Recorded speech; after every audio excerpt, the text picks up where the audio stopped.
यह एक ऐसी दुनिया है जहाँ पैसों की कोई वैल्यू नहीं, यहाँ टाइम ही सब कुछ है। यहाँ अगर आपको कोई चीज खरीदनी है तो आपको उस चीज के बदले अपनी जिंदगी का कुछ टाइम देना पड़ेगा, तब जाकर आप उस चीज को खरीद पाएंगे। लेकिन इस दुनिया में एक अच्छी जिंदगी गुजारने के लिए आपके पास टाइम का होना भी जरूरी है, क्योंकि यहाँ जब किसी इंसान की एज 25 साल तक पहुंच जाती है तो उस इंसान के हाथ पर 1 साल का टाइम स्टार्ट हो जाता है। जिस पल काउंटडाउन 0 हुआ उसी पल वह इंसान खत्म। अमीरों के पास इतना टाइम था कि वह 1000 साल की जिंदगी भी जी सकते थे। अमीरों ने खुद के लिए एक अलग दुनिया बना ली थी जहाँ वो लोग एक सुकून भरी जिंदगी गुजार रहे थे, लेकिन वहीं दूसरी तरफ गेटो सिटी में रहने वाले गरीब लोग दिन रात मेहनत करके खुद के लिए टाइम कमाते थे, नहीं तो उनकी जिंदगी खत्म हो जाएगी। इन्हीं गरीबों की बस्ती में विल नाम का एक लड़का रहता था जिसकी घड़ी में सिर्फ 23 घंटे ही बचे थे। विल अपनी मॉम के साथ रहता था। अब क्योंकि 25 साल के बाद उम्र रुक जाती है, इसीलिए उसकी माँ 50 साल की होकर भी बहुत जवान दिख रही थी। आज विल की माँ का 50वां जन्मदिन था। विल अपनी मॉम का बर्थडे सेलिब्रेट करने के लिए पिछली रात ओवर टाइम करके एक शैंपेन की बोतल लाया था। यह देखकर विल की मॉम बहुत खुश हो जाती है और वो विल से कहती है कि मैं अपने पोतों को देखना चाहती हूँ, तुम किसी लड़की को डेट क्यों नहीं करते? जिस पर विल जवाब देता है कि इन सब चीजों के लिए टाइम किसके पास है। विल की मॉम ने उससे कहा कि इलेक्ट्रिसिटी बिल और बैंक से लिया हुआ लोन कल की डेट तक मुझे क्लियर करना होगा, नहीं तो हमें फाइन पड़ सकता है। इसलिए अब मैं जा रही हूँ और कल रात तक सभी बिल्स और बैंक के लोन्स जमा करवा कर वापस आऊंगी। उसने कहा कि मेरे पास सिर्फ 3 दिन का टाइम है। इलेक्ट्रिसिटी बिल और बैंक का लोन चुकाने में मेरे पास लगभग सारा टाइम खर्च हो जाएगा, इसीलिए कल शाम को तुम जरूर बस स्टॉप पर मेरा इंतजार करना, ताकि मेरा सारा टाइम खत्म होने से पहले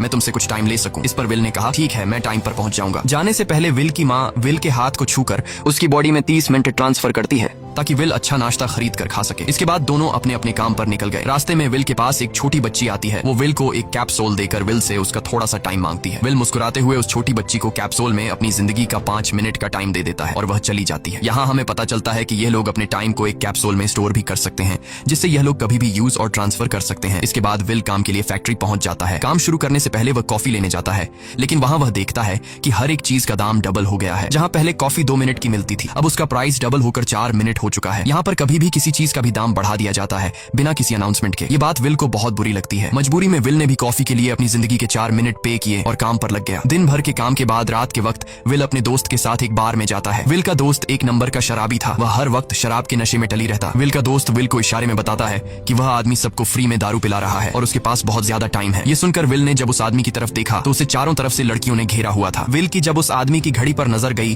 तो उस आदमी के पास 116 साल का टाइम था। ये देखकर विल समझ जाता है कि यह आदमी ग्रीनिच सिटी से है, क्योंकि गेटो सिटी में लोगों के पास ज्यादा से ज्यादा 2 दिन का टाइम होता है। विल उस आदमी के पास आया और उसे वार्न करने लगा कि यहाँ पर तुम्हें नहीं होना चाहिए था। यहाँ चोरों का खतरा है, ये लोग तुम्हें मारकर तुम्हारा टाइम चुरा लेंगे, इसलिए जल्दी से यहाँ से निकल जाओ। लेकिन वो आदमी विल की बातों को सीरियस नहीं लेता और उसे इग्नोर करके ड्रिंक करने लग जाता है। तभी उस बार में फोर्टिस नाम का एक गैंगस्टर अपने ग्रुप के साथ आया, जिसे देखकर सारे लोग बाहर निकल भागे। दरअसल यह शहर के सबसे बड़े गुंडे हैं जो लोगों से जबरदस्ती टाइम चुराते हैं। विल का दोस्त विल को पकड़ कर ले जाने लगा, लेकिन विल ने जाने से इनकार कर दिया और वहाँ एक कोने में छिपकर सब कुछ देखने लगा। फोर्टिस उस अमीर आदमी से उसका सारा टाइम लूटने आया था। फोर्टिस उस अमीर आदमी को चैलेंज करता है कि चलो पंजा लड़ाते हैं और जो हारेगा वह अपना सारा टाइम जीतने वाले को दे देगा। ये टाइम फाइट आर्म रेसलिंग की तरह थी, जिसमें 2 लोगों को एक दूसरे की कलाई पकड़नी होती थी। जिस भी इंसान की कलाई नीचे होती थी उसका टाइम घटने लगता था और वो टाइम उस आदमी के हाथ में ट्रांसफर होने लगता था जिसकी कलाई ऊपर होती थी। इस तरह जीतने वाला इंसान सारा टाइम उस दूसरे आदमी से अपनी बॉडी में स्टोर करके उसे मार देता। फोर्टिस उस आदमी से कहता है क्या तुम इसके लिए तैयार हो? इस पर उस अमीर आदमी ने कहा कि मैंने बहुत ज्यादा ड्रिंक की हुई है, इसलिए मुझे कुछ टाइम चाहिए, उसके बाद मैं तुम्हारे चैलेंज के लिए तैयार हूँ। फोर्टिस कहता है कि ठीक है, ये तुम्हारी आखिरी ख्वाहिश है, जाओ मैं तुम्हें तैयार होने के लिए कुछ मिनट देता हूँ। फोर्टिस उसके साथ अपना एक आदमी भी भेज देता है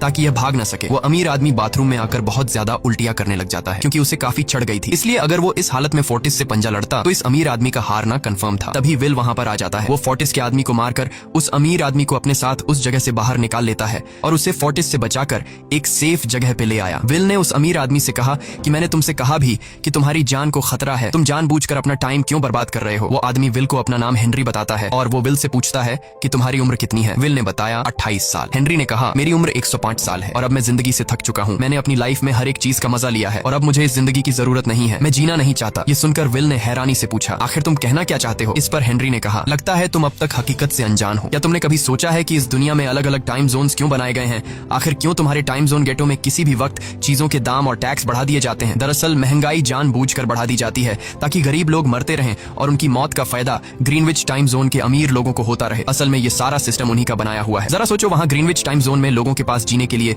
हजारों साल हैं, लेकिन यहाँ गेटो में तुम लोग हर रोज जीने के लिए मेहनत मजदूरी करते हो। ऐसा इसलिए है क्योंकि उन्होंने तुम्हें यह करने के लिए मजबूर किया है। वो लोग तुम लोगों को ज्यादा टाइम देना ही नहीं चाहते ताकि तुम लोग मजबूरी में उनके लिए काम करते रहो। वो लोग महंगाई बढ़ाकर तुम्हें ज्यादा से ज्यादा टाइम खर्च करने पर मजबूर करते हैं ताकि तुम्हारे टाइम से वो हमेशा की जिंदगी जी सकें। उन्होंने अपनी जिंदगी का हर एक दिन गरीबों की मौत से इकट्ठा किया है और मैं ऐसी जिंदगी बिल्कुल भी नहीं जीना चाहता जो किसी गरीब मजबूर इंसान की मौत से मिली हो। यह सब सुनकर विल समझ गया कि हेनरी बहुत ही नेक दिल इंसान है। हेनरी ने विल से आगे पूछा, अगर तुम्हारे पास मेरे जितना टाइम होता तो तुम क्या करते? विल ने मुस्कुराकर कहा कि सबसे पहले मैं बार बार टाइम को देखना छोड़ देता, क्योंकि उस वक्त भी विल के पास सिर्फ 18 घंटे होते हैं। वो सोने से पहले, सोने के बाद, खाना खाते टाइम हर वक्त अपनी घड़ी देखता रहता है, क्योंकि मुझे डर लगता है कि कहीं मेरा टाइम खत्म न हो जाए और मैं मर न जाऊं। विल कहता है कि मेरी मॉम घर संभालने के लिए बहुत ज्यादा मेहनत करती है। अगर मेरे पास तुम्हारी तरह इतना ज्यादा टाइम होता तो मैं अपनी मॉम के लिए ग्रीनविच सिटी में एक अच्छा घर खरीदता और हम दोनों वहाँ पर खुशी से जिंदगी गुजारते। इसके बाद विल ने हेनरी से कहा, आज रात हमें यहीं रुकना होगा, सुबह तक खतरा टल जाएगा, तब तुम वापस अपने घर लौट जाना। इसके बाद ये दोनों सो जाते हैं। सुबह उठकर हेनरी देखता है कि विल अभी भी सो रहा है। वो विल के पास आता है और उसके पास जितना भी टाइम होता है वो सारा का सारा विल को ट्रांसफर कर देता है और अपने पास कुछ ही मिनट बचाकर एक ब्रिज के ऊपर जाकर बैठ जाता है। विल जब नींद से जागा तो उसने देखा कि हेनरी वहां से जा चुका है। तभी हमेशा की तरह नींद से जागने के बाद विल ने अपनी घड़ी में नजर डाली। विल की घड़ी में 116 साल ऐड हो चुके थे। यह देखकर उसकी आंखें खुली की खुली रह गईं। उसे लगा कि वो अभी भी नींद में है और सपना देख रहा है। इसी दौरान विल की नजर विंडो पर पड़ी जिस पर लिखा था, मेरा टाइम बर्बाद मत करना। वो समझ जाता है कि हेनरी ने मुझे अपना सारा समय दे दिया है। तभी विल ने हेनरी को दूर एक ब्रिज के किनारे पर बैठे देखा। विल जल्दी से हेनरी की तरफ भागा, लेकिन अब बहुत देर हो चुकी थी, क्योंकि हेनरी के पास अब बस कुछ ही सेकंड्स बचे थे और थोड़ी देर बाद वो एक झटके से मरकर ब्रिज से नीचे पानी में गिर गया। विल को हेनरी की मौत का बहुत ज्यादा दुख होता है। अब विल के पास 116 साल की जिंदगी थी और वो समझ जाता है कि अगर मैं यहाँ पर रहा तो लोग समझेंगे कि हेनरी को इसी ने मारा है। विल जल्दी से अपने दोस्त के पास जाता है। विल का दोस्त विल के हाथ में इतना सारा टाइम देखकर शॉक रह जाता है, जिसके बाद विल ने अपने दोस्त को दोस्ती की खातिर 10 साल का टाइम दिया। ये देखकर विल का दोस्त उसका दिल से शुक्रिया अदा करता है। विल कहता है कि यहाँ रहना मेरे लिए अब ठीक नहीं, क्योंकि इतने ज्यादा टाइम को देखते हुए मेरा टाइम छीनने के लिए कोई भी मुझे मार सकता है। अब मैं अपनी माँ के लिए ग्रीनविच सिटी में एक अच्छा सा घर खरीद सकता हूँ और वहाँ पर एक सेफ लाइफ गुजारूंगा। जिसके बाद विल अपने दोस्त को गुड बाय कहकर वहाँ से निकल जाता है और सीधा उस बस स्टॉप पर जाकर मॉम का इंतजार करने लगता है, जहाँ 2 दिन पहले उसकी मॉम ने उससे कहा था कि मैं इलेक्ट्रिसिटी का बिल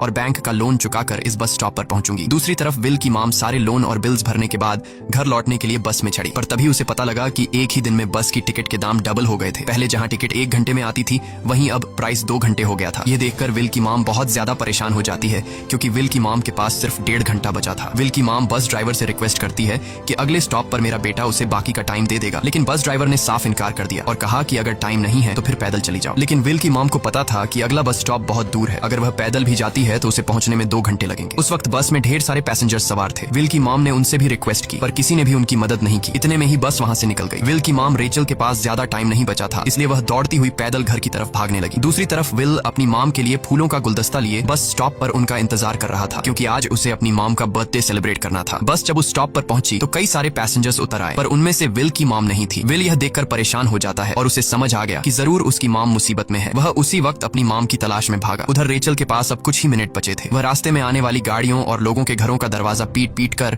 उनसे थोड़ा समय उधार मांग रही थी, लेकिन कोई भी उसकी मदद करने को तैयार नहीं था। इधर विल जब कुछ दूर गया तो उसे उसकी मॉम दौड़ती हुई नजर आ गई। अपनी मॉम को भागते हुए देख विल समझ गया कि उनके पास ज्यादा टाइम नहीं है। वह अपना हाथ आगे करके तेजी से उनकी तरफ दौड़ने लगा। उधर रेचल के पास अब सिर्फ 10 सेकंड्स ही रह गए थे। वह भी पूरी तेजी से विल की ओर भाग रही थी, लेकिन जैसे ही रेचल अपने बेटे विल के पास पहुंची उसका टाइम खत्म हो जाता है और वह मर जाती है। यह देखकर विल को बहुत दुख होता है, क्योंकि उसने अपनी मॉम के लिए क्या कुछ नहीं सोचा था। वह चीख चीख कर रोने लगा। अगली सुबह तक हेनरी की डेड बॉडी टाइम कीपर्स को मिल चुकी थी। ये टाइम कीपर्स वहां पर इन्वेस्टिगेशन करते हैं। आज की दुनिया में टाइम कीपर्स होते थे जो पुलिस की तरह थे। इन टाइम कीपर्स का काम भी क्राइम को रोकना होता है। टाइम कीपर्स के ऑफिसर रेमंड ने उस जगह में अच्छी तरह से जांच की, लेकिन उसे कोई भी क्लू नहीं मिला। तभी रेमंड की नजर उस ब्रिज के पास लगे सीसीटीवी कैमरा की तरफ गई। वह सीसीटीवी फुटेज चेक करने सीसीटीवी रूम के लिए निकल पड़ा। दूसरी तरफ विल समझ चुका था कि उसकी मॉम की मौत के लिए ग्रीनिच में रहने वाले अमीर लोग ही जिम्मेदार हैं, जिन्होंने गेटो शहर के लोगों को एक एक सेकंड का मोहताज बना दिया है। अब विल उनसे बदला लेने ग्रीनिच की तरफ निकल पड़ा और यहाँ से होती है असल कहानी शुरू। ग्रीनविच सिटी में एंटर होने के लिए विल को 1 साल का टाइम खर्च करना पड़ा और ग्रीनिच सिटी जा पहुंचा। वहाँ जब विल ने अमीर लोगों का लाइफस्टाइल देखा तो उसकी आंखें खुली की खुली रह गईं। वहाँ लोगों के पास इतना टाइम था कि वो लोग मरने का नाम तक भूल गए थे। यहाँ पर अमीर लोग के बॉडीगार्ड के पास भी 100 साल से भी ज्यादा का टाइम था। ये देखकर विल गुस्से से लाल हो जाता है, क्योंकि विल जिस शहर से आया था वहाँ पर लोगों के पास सिर्फ 24 घंटे की जिंदगी थी। विल वहाँ एक महंगे होटल में रुकता है। खाना खाते दौरान एक बहुत ही खूबसूरत लड़की विल को देखती है, जैसे उसे विल पसंद आ गया हो। दूसरी तरफ टाइम कीपर रेमंड हेनरी की मौत के वक्त का सीसीटीवी फुटेज चेक कर रहा था। तभी उसे फुटेज में विल दिखाई देता है। हालांकि कैमरा ने हेनरी को ब्रिज से गिरते हुए रिकॉर्ड नहीं किया था, लेकिन उस फुटेज में विल ब्रिज के पास खड़ा नजर आ रहा था, जिससे रेमंड को विल पर शक होने लगा। इसलिए रेमंड ने अपनी टीम को विल के बारे में जानकारी इकट्ठा करने को कहा। रिसर्च के दौरान टाइम कीपर्स को यह बात पता चल जाती है कि विल नाम का एक आदमी बहुत सारा टाइम खर्च करके ग्रीनविच सिटी में एंटर हो गया है, जिससे रेमंड को यह बात कंफर्म हो जाती है कि विल ने ही हेनरी को मारा है। रेमंड उसी वक्त अपनी टीम के साथ ग्रीनविच शहर की ओर रवाना हो गया। दूसरी ओर ग्रीनविच शहर में विल एक कैसीनो में आया जहाँ कुछ अमीर लोग पोकर खेल रहे थे। विल भी उनके साथ बैठ जाता है। एक नए आदमी को देखकर ये लोग उस पर हंसने लगते हैं, लेकिन विल गैम्बलिंग में माहिर था। आज उसके लिए अमीरों से पैसे निकालने का सबसे अच्छा मौका था। विल ने फिलिप नाम के एक रईस आदमी के साथ पोकर की बाजी खेली। फिलिप यहाँ का सबसे रईस इंसान है। उसके पास खुद का एक टाइम बैंक है जो लोगों को लोन पर टाइम देता है। फिलिप के साथ उसकी डॉटर भी बैठी होती है। यह वही लड़की है जो कुछ देर पहले विल को गौर से देख रही थी। गेम जब शुरू हो जाती है तब विल अपनी लाइफ का सारा टाइम दांव पर लगा देता है और अपनी माइंड के बदौलत वो फिलिप से 1100 साल जीत जाता है। यह देखकर फिलिप की बेटी सिल्विया विल से काफी ज्यादा इंप्रेस हो जाती है। उसने विल को कल रात अपने घर पार्टी पर इनवाइट किया। फिर अगली शाम विल एक नई नवेली कार खरीदकर फिलिप की पार्टी में जा पहुंचा। वहीं पार्टी के दौरान विल और सिल्विया डांस करने लगते हैं और सिल्विया मन ही मन विल को दिल दे बैठी। वो अपनी दिल की बात विल से करने ही वाली थी कि तभी टाइम कीपर रेमंड अपनी टीम के साथ वहां पहुंचता है और विल को पकड़ लेते हैं। विल को खूनी समझकर सिल्विया भी उससे नाराज हो गई। रेमंड ने सबसे पहले विल का सारा टाइम उससे छीनकर सिर्फ 2 घंटे दिए। उसके बाद वो विल को हेनरी के खून के इल्जाम में गिरफ्तार करने लगा। रेमंड विल से पूछता है कि तुमने हेनरी को क्यों मारा। विल उसे कहता है कि मैंने उसे मारा नहीं था, बल्कि वो खुद जीना नहीं चाहता था, इसलिए उसने मुझे 116 साल दी और बाद में उसने खुद की जान ली। लेकिन रेमंड विल की बात पर यकीन नहीं करता। विल समझ जाता है कि रेमंड मुझे हेनरी के झूठे केस में फंसाकर उम्र भर कैद के लिए मुझे जेल में डाल देगा, इसलिए वह मौका देखते ही रेमंड के आदमियों को मारकर खुद को आजाद कर लेता है और उनकी बंदूक लेकर सिल्विया को बंदी बना लिया। सिल्विया को ढाल बनाकर विल उसे साथ लेकर भाग निकला और रेमंड और उसके आदमियों को चकमा देता हुआ वापस गेटो शहर आ पहुंचा। इस दौरान विल के पास टाइम काफी कम बचा था। उसने सिल्विया से कुछ टाइम उधार मांगा, लेकिन सिल्विया ने उसे 1 सेकंड भी देने से इनकार कर दिया क्योंकि वह भी उसे हेनरी का खूनी समझ रही थी। इसलिए वो और तेजी से गेटो शहर की तरफ कार दौड़ाता है ताकि वहां पहुंचकर किसी से टाइम उधार ले सके। जल्दबाजी में उसका ध्यान आगे सड़क पर बिछी कंटीली तारों पर नहीं पड़ता, जिससे टकराते ही विल की कार ब्रिज से नीचे गिर जाती है। इस एक्सीडेंट में विल और सिल्विया बेहोश हो गए। असल में रास्ते में वह कांटे फोर्टिस और उसकी गैंग ने बिछाए थे। फोर्टिस ने देखा कि सिल्विया के पास 10 साल का टाइम था। वो सिल्विया का सारा टाइम चुराकर वहां से निकल जाते हैं। इतने में ही विल और सिल्विया को होश आया। सिल्विया ने जब अपने हाथ की तरफ देखा तो वो परेशान हुई क्योंकि उसके पास सिर्फ 30 मिनट ही बचे थे और विल के पास भी कुछ मिनट ही बचे थे, पर फिर भी उसने सिल्विया को अपने कुछ मिनट दिए, जिससे इन दोनों का टाइम बराबर हो गया। इसके बाद विल सिल्विया को लेकर जल्दी से अपने दोस्त के घर जाता है जिसे उसने 10 साल दिए थे। जब उसके दोस्त की वाइफ ने दरवाजा खोला और उसने विल को देखा तो उसने विल से नाराजगी जताते हुए कहा, तुम्हारे दिए हुए 10 साल ने मेरे हस्बैंड की जान ले ली। उसने सारा टाइम शराब में उड़ा दिया जिससे उसकी मौत हुई। ये सुनकर विल मायूस हो गया, लेकिन अब इन दोनों के पास भी ज्यादा टाइम नहीं था। अगर यह दोनों जल्दी से कुछ नहीं करते तो इनकी भी मौत पक्की थी। तभी विल ने सिल्विया के कानों में ईयरिंग देखी जो हीरे की थी। उसे बेचकर विल और सिल्विया को 2 दिन का टाइम मिल गया। इसके बाद विल सिल्विया को लेकर फोन बूथ पर आया। उसने सिल्विया के पिता फिलिप को कॉल किया और बताया कि उसकी बेटी अब तक सही सलामत है। उस वक्त रेमंड भी फिलिप के पास ही मौजूद था और विल को भी पता था कि रेमंड भी वहाँ मौजूद है। विल ने सिल्विया को छोड़ने के बदले 10,000 साल का टाइम मांगा और वो 10,000 साल टाइम बैंक के जरिए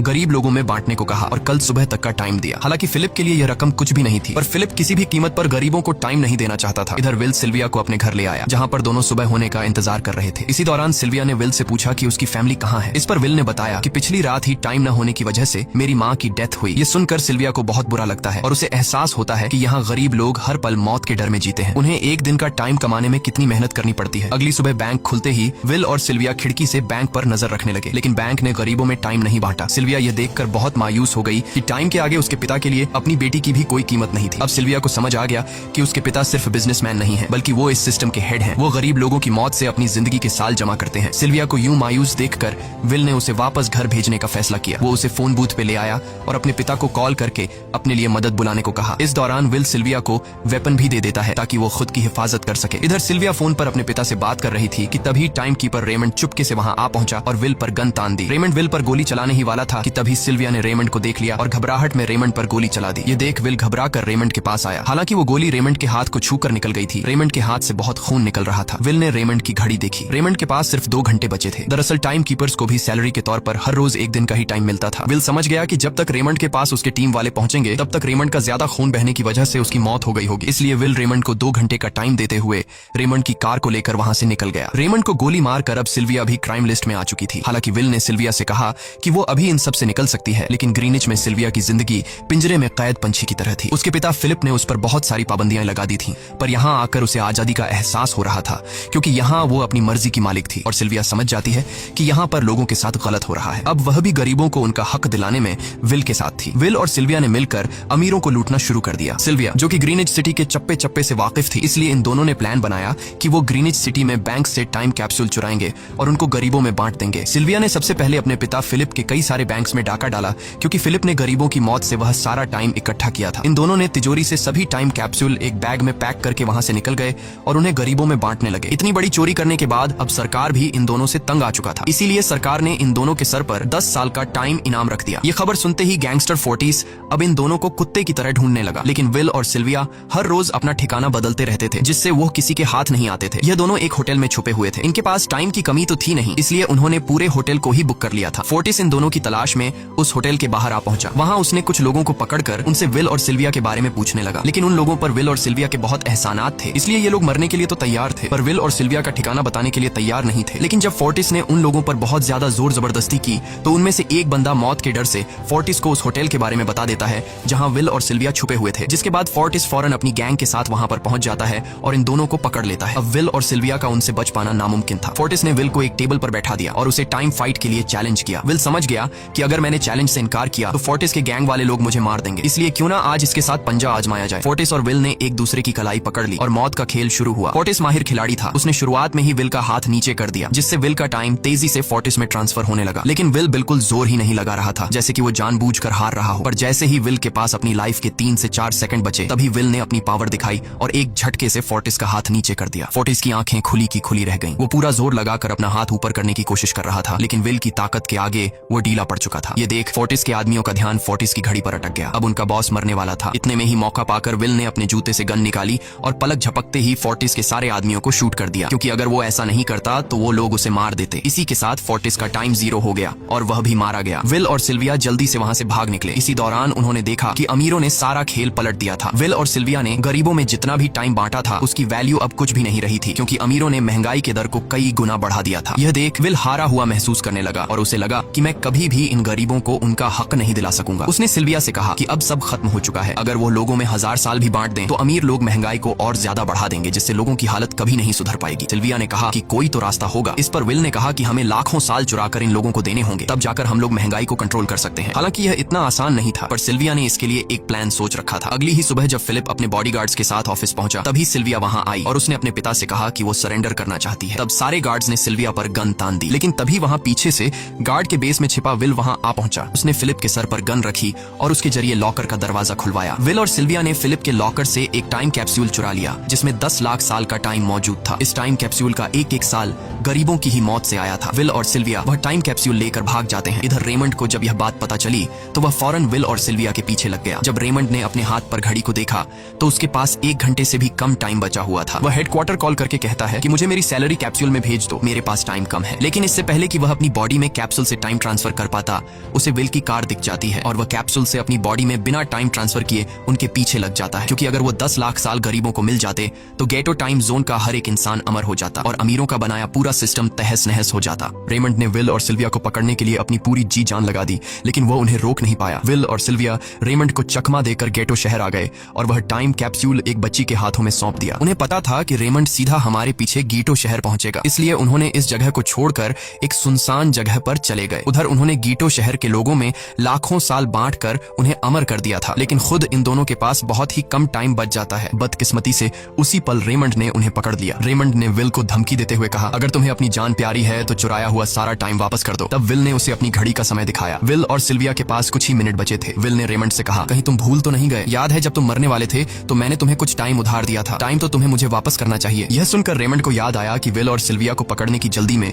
उसने अपने टाइम पर ध्यान ही नहीं दिया। जब उसने अपनी घड़ी पर नजर डाली तो उसके पास सिर्फ 5 सेकंड ही बचे थे, जो देखते ही देखते 0 हो गए और रेमंड मारा गया। विल और सिल्विया रेमंड से तो बच गए थे, पर इन दोनों के पास भी अब सिर्फ एक मिनट ही बचा था। ऊपर से उस सुनसान इलाके में उनकी मदद करने वाला भी अब कोई नहीं था। उन्हें अपनी मौत साफ नजर आ रही थी। इन दोनों ने मायूस होकर एक दूसरे को गले लगाया और तभी विल को रेमंड की कार नजर आई। विल फौरन कार की तरफ भागा और वहां पहुंचकर उसने रेमंड की सैलरी का टाइम अपनी घड़ी में ट्रांसफर कर दिया। इसके बाद वह सिल्विया को भी टाइम देने उसकी ओर भागने लगा। सिल्विया भी तेजी से विल की ओर दौड़ रही थी। सिल्विया के पास कुछ ही सेकंड्स बचे हुए थे। यह बिल्कुल उसी तरह का पल था जिस तरह से विल ने अपनी मॉम को खोया था। विल ने अपनी मॉम को तो खो दिया था, पर सिल्विया को नहीं खोना चाहता था। विल सिल्विया के बिल्कुल करीब ही था, पर तभी सिल्विया विल की बाहों में गिर पड़ी। लकीली विल ने सही वक्त पर सिल्विया का हाथ थाम लिया था, जिससे उसकी जान बच गई। विल और सिल्विया की बदौलत अब डेटन शहर के सारे लोग अमर हो चुके थे। अब उन्हें 1-1 घंटे कमाने के लिए फैक्ट्रीज में काम करने की जरूरत नहीं थी। वह सभी अपने सपनों को पूरा करने ग्रीनिच शहर की ओर निकल पड़े, जिससे अमीरों का बनाया सारा सिस्टम फेल हो गया। वहीं इसी के साथ यह कहानी खत्म हो जाती है। अगर आपको वीडियो अच्छी लगी हो तो हमारे चैनल को सब्सक्राइब और वीडियो को लाइक जरूर कीजिएगा।